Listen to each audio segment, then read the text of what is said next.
बिस्मिल्लाहिर्रहमानिर्रहीम। अस्सलाम वालेकुम नाजरीन, आपके अपने चैनल अलीफ न्यूज में खुश आमदीद।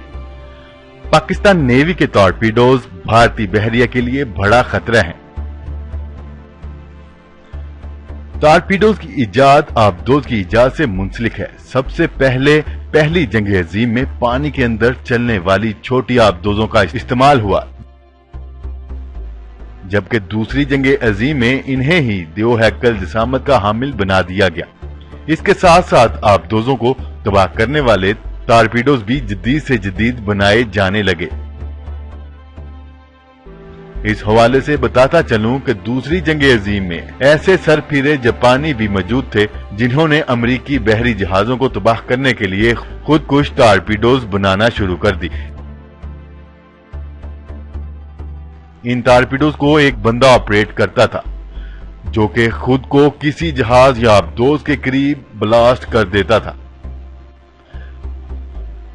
कोल्ड वार में टॉर्पीडोज की तैयारी मजीद तेज हो गई और जदीद से जदीद टॉर्पीडो बनाए जाने लगे।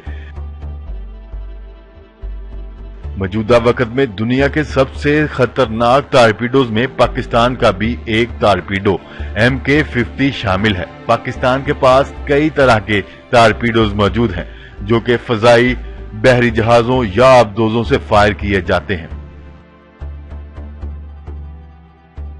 पाकिस्तान के पास MK-50 टॉर्पीडो बहरी जहाज से फायर होने वाला एक हल्की जिसामत का टॉर्पीडो है, जिसका वजन ज्यादा से ज्यादा 350 किलोग्राम तक होता है। ये अमरीकी साख्ता टॉर्पीडो है।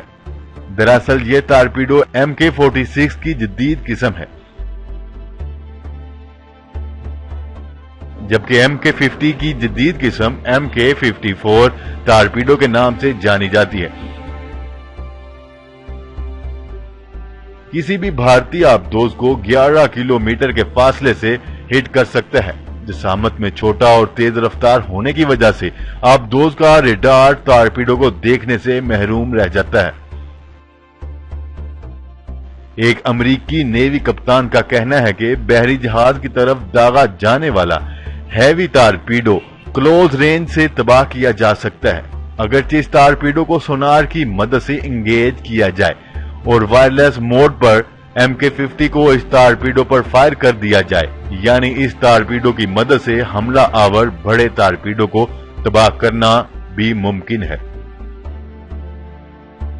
याद रहे, अमेरिका का MK-50 टॉर्पीडो दुनिया का बेहतरीन लाइट वेट टॉर्पीडो माना जाता है। पाकिस्तान नेवी का तकरीबन हर बहरी जहाज इन अमरीकी साख्ता टॉर्पीडो से लैस है। जी तो नाजरीन, आज के लिए इतना ही। मजीद खबरें लेकर बहुत जल्द आपकी खिदमत में हाजिर होंगे। तब तक के लिए अपना ख्याल रखिएगा। अल्लाह निगहबान। पाकिस्तान जिंदाबाद, पाकिस्तान आर्मी जिंदाबाद।